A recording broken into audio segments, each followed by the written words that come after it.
Hello, welcome to this presentation.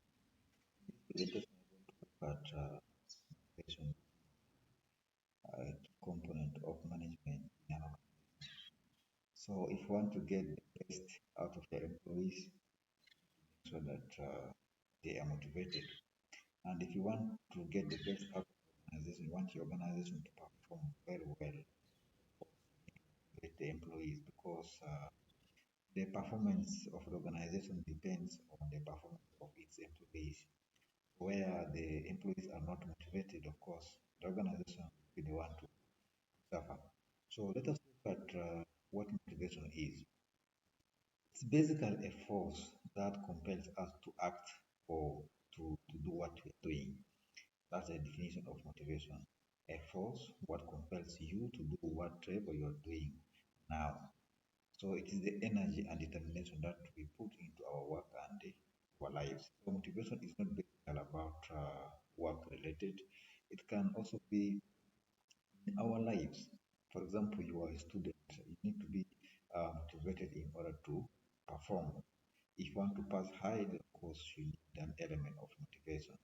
So basically, that's about motivation. There are basically two types of motivation. We have the intrinsic motivation, which is within ourselves. Okay, it is within ourselves.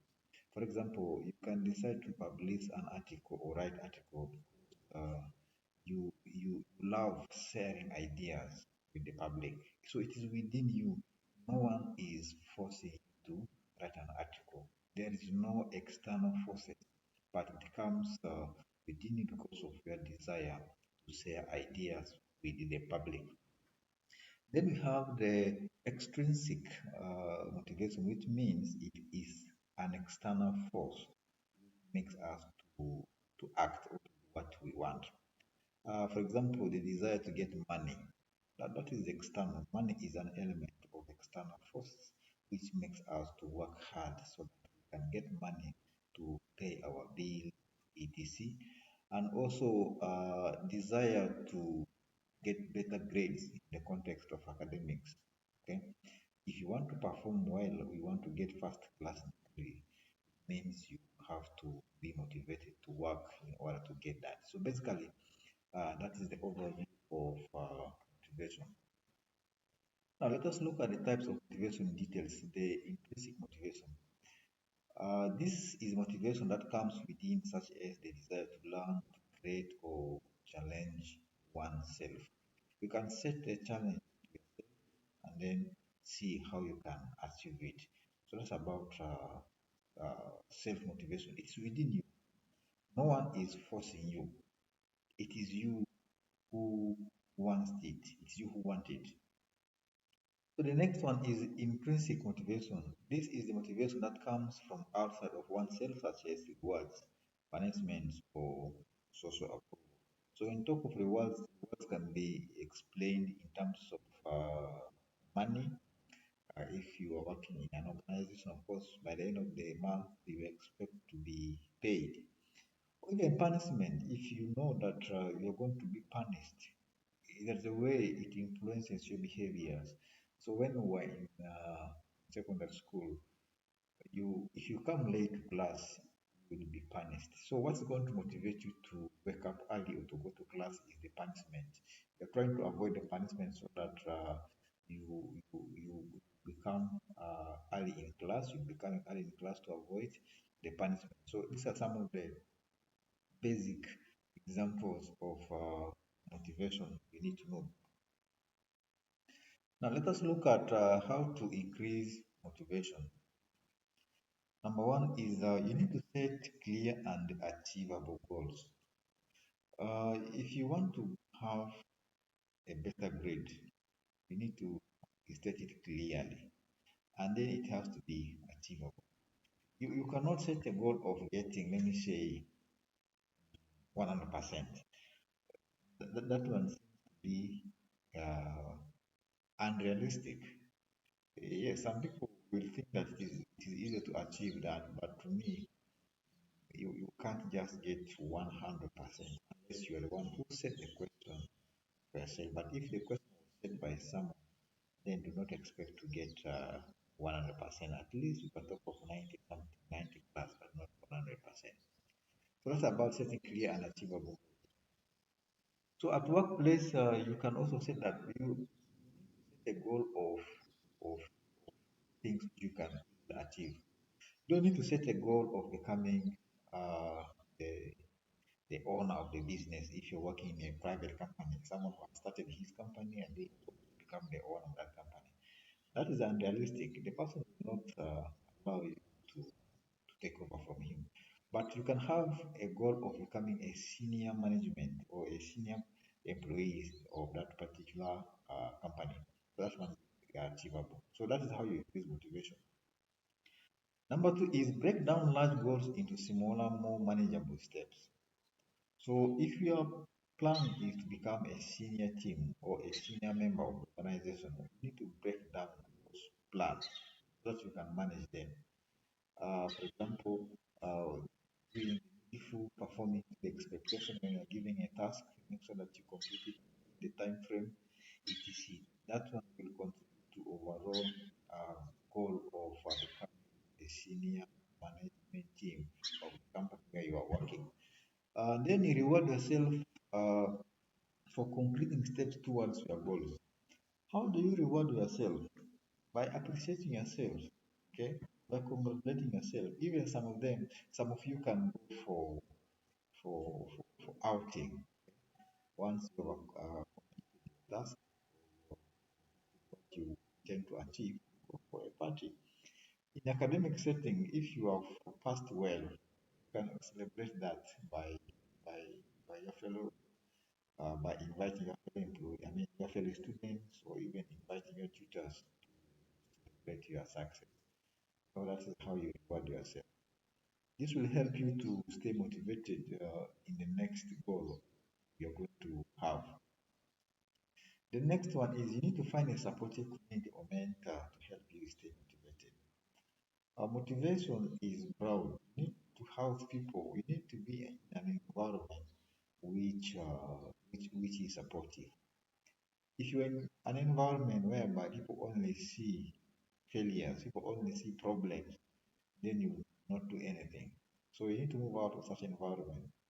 So you need to associate yourself with the people who have seen light, people who always believe in positive things and people who believe in negative things if you want to be motivated. Because people who believe in negative things, they will never motivate you. You come up with a new idea, I want to do this, they say, this one will not work. You want to do this one will not work. So they end up discouraging you. Actually, people who see negativity, they end up discouraging you from what you want to do. The last one is take breaks when you need them and avoid overworking yourself because with overworking you're going to be exhausted, you're going to be less productive, and then you will not achieve what you intend to do or what you intend to achieve. So take break. If you are a student, you also need to take break. You don't need to revise the whole night because you're having a paper to see tomorrow. You end up messing up. So don't read non-stop the whole night because of examination. So you need to have enough time to rest, enough time to sleep, so that the brain can memorize what you have been reading. So these are some of the tricks of increasing motivation you need to know. Now let us look at the benefits of motivation. One is increase the productivity and the performance. Let us give example of work context. If you are an employee, you are motivated, of course, your productivity is going to be high. And what happens when the productivity is high, of course, the performance is going to be excellent. So productivity determines the performance. So motivation is key. If you're motivated, you're going to be productive, your performance is going to improve. People who are not motivated, they are always less productive and their performance is very low. So that's the benefit of motivation. In the context of academics, if you're motivated, of course, you'll be revising your notes and then your performance is going to be high. You're going to be getting A's and B plus. But if you're not motivated, of course, you end up getting the D's, the C's, even F. You can be getting F. you are not motivated. The next benefit of motivation is improve creativity and innovation. You're going to be very creative. You're going to be innovative in whatever you are doing. Coming up with new ideas, being flexible, thinking outside the box because you are motivated. You have the energy to do that. But where you're not motivated, you will never come up with a new idea because of lack of motivation, no morale. So that is benefit number two. And then benefit number three is better decision making. Whatever decision you are going to make is going to yield good fruit because of the forces of motivation. You never decide against what you intend to achieve. So it means you're always going to be have positive decision than having negative. The next one is enhanced problem solving skills. Of course, you have the ability to develop the problem solving skills, especially when we talk about challenges. In the work context, we have challenge, even at the academic level, we also have challenges, especially for us who are operating online. We have a lot of challenges in terms of internet. These are some of the challenges. So you be having the problem solving skills. For example, you student, if you are facing problem of internet, what do you do? How are you going to solve the issue of internet? One is by downloading it, by downloading the lecture notes to solve the problem of internet. Because once the lecture notes are downloaded, you even need internet to read them or to access them. That's how motivation uh, helps us in problem solving. All this is because you are motivated to pass. This is because you are motivated to get higher grades. The next one is greater resilience and perseverance. You'll always persist, always be persistent in what you are doing. Never give up. That's the benefit of motivation. Regardless of the challenge, regardless of the problem you are going through, you will never give up. Always be resilient in order to achieve your end goal. Then the last benefit of motivation is overall well-being and happiness. Of course, if you are motivated, you are always happy. If you're motivated, you are always healthy. People who are not motivated, they look very sick. Physically, they look very sick. Even if medically they might be fine, but look at someone physically, the person is just paralyzed. The person looks, I don't know, just in a way which does not please you. Okay, you end up asking this person, what's the problem? In fact, stress is one of the elements of lack of motivation. If someone is motivated, the mood is just not good. So benefit is that it makes you to be happy all the time. It will improve on your overall health. So these are some of the benefits of motivation. So now let us look at the intrinsic motivation as type of motivation. We looked at it in the introduction, but now we are going to look at it a little bit deeper. So intrinsic motivation is the driving force that compels us to act and achieve our goals because we find activity itself rewarding. So, like I've told you from the beginning, that it is within yourself. It is within yourself. No one is forcing you to do it. You're publishing article because you love sharing ideas. You're playing musical instrument because you love listening to the music, you love enjoying what? Music. So that's about intrinsic. So in summary, you can just say it is what you love doing most. What you love doing most. So it's not driven by external rewards like punishment. Okay, it's not driven by internal rewards like punishment. So it's about your own satisfaction. You do it because you enjoy it very much. That's about intrinsic motivation. Let us look at examples of intrinsic or internal motivation. Number one is writing a blog because you love to share your thoughts and ideas with others. People who are writing blogs or articles, you are seeing people writing articles on newspapers, whatever, or social media on their page.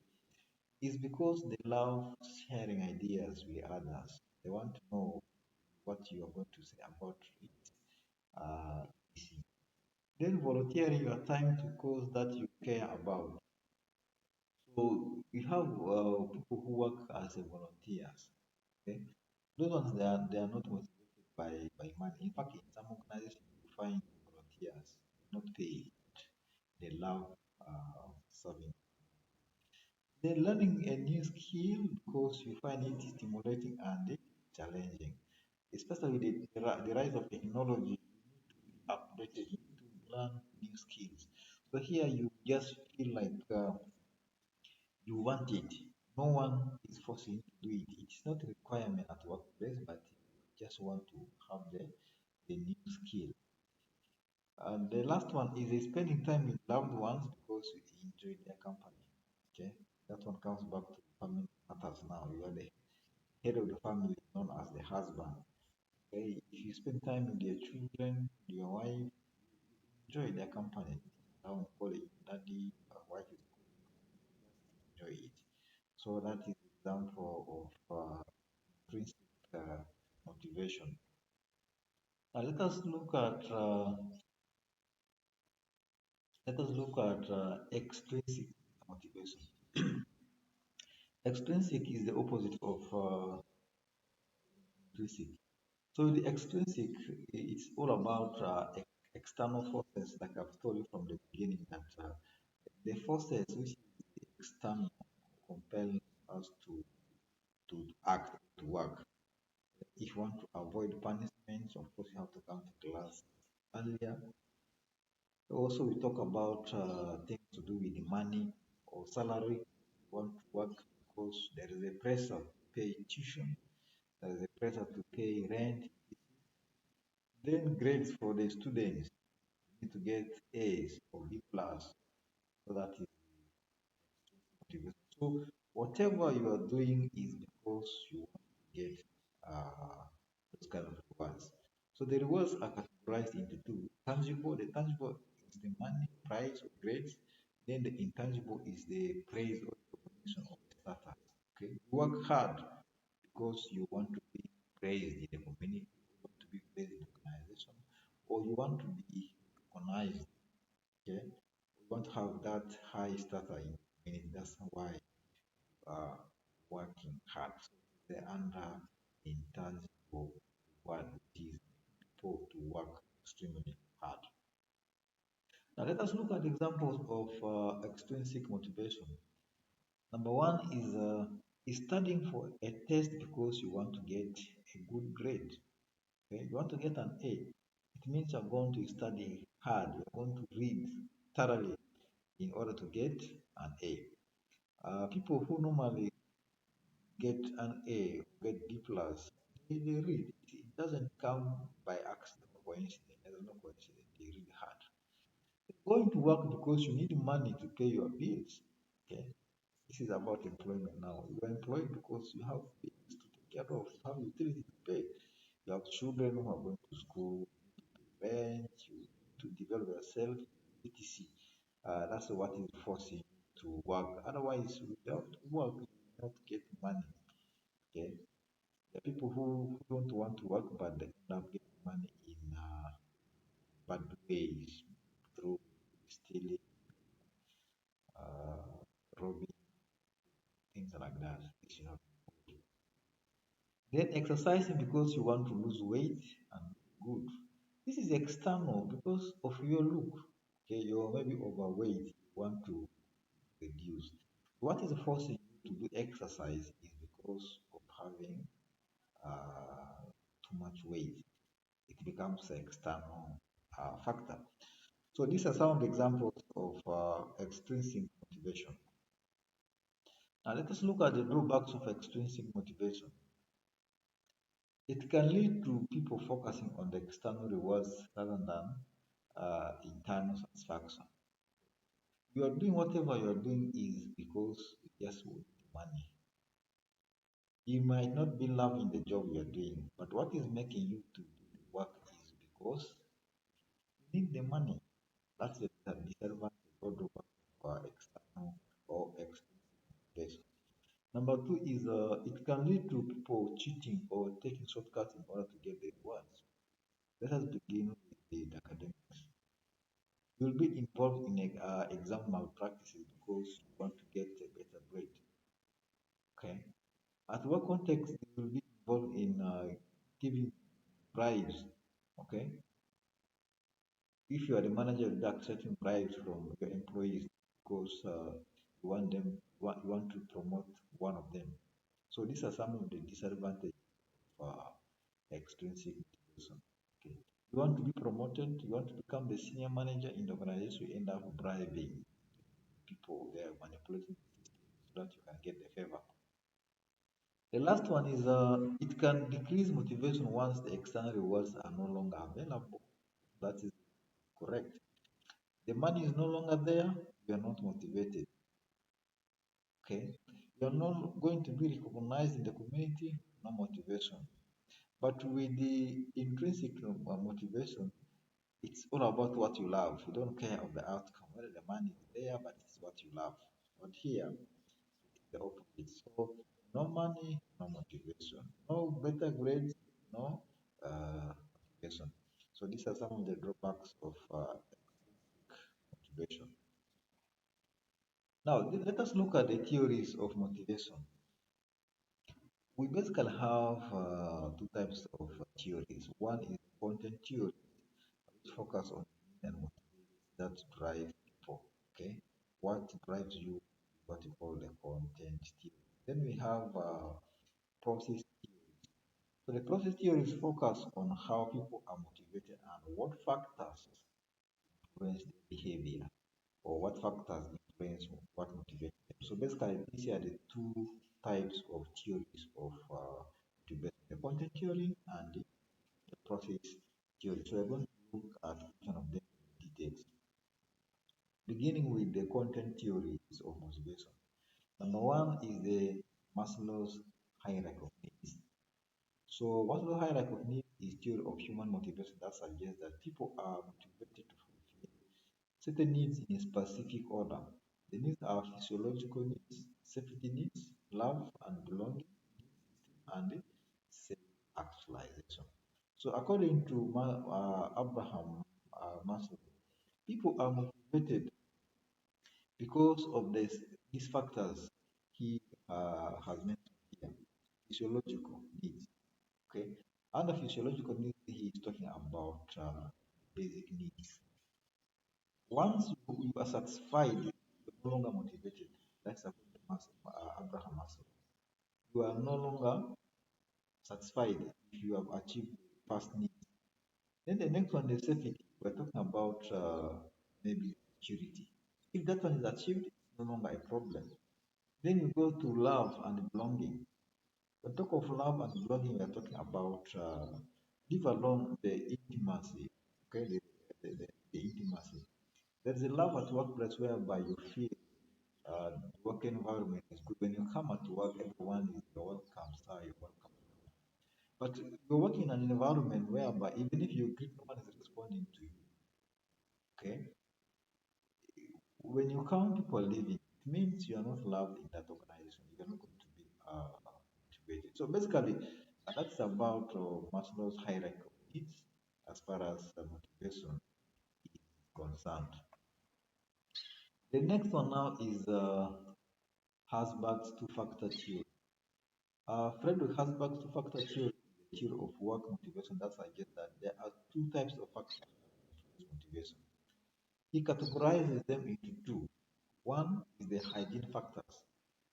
When talk of hygiene factors, just talking about salary and working conditions. These are hygiene factors. Their absence at work can lead to motivation because salary here does not motivate him because by law everyone is entitled to salary. And besides, in human resource, we don't pay people, but we pay the work. Regardless of who is doing the work, the person gets the money. But that money is not because of the person, but it's because of the work he is doing. So therefore, salary cannot motivate. But its absence at work course, can lead to demotivation. And then also the working conditions. Okay, you are coming very early in the morning by 6 or 7 at work. You are leaving at 8. Some people are not motivated by that. You have very few times to spend at home with family. All the time you spend at work, including the weekends. Even sometimes no holidays. Sometimes no. We can call it what paternal maternal leave not given to you. Okay, so such kind of conditions can lead to demotivation. So that is the hygiene factor. Then motivating factors. The motivating factor is now the achievement and recognition. Okay, you have been doing your best in an organization, but your efforts has never been recognized. So what do you think will happen? Of course, you will not be motivated. So that's about Hasbag's factor theory and content theory. The next one is the Maslinan's theory of needs. So Maslinan's theory of needs is a theory of human motivation that suggests that people are motivated by three main needs. One is achievement, number two is affiliation or the association, then the last one is power or what you can. So when you reach at that level of power, it means you have achieved everything. So people who are now after power have achieved almost everything. Otherwise, you cannot be motivated by power. There are a lot of things you need to do. So that's about Martin's theory of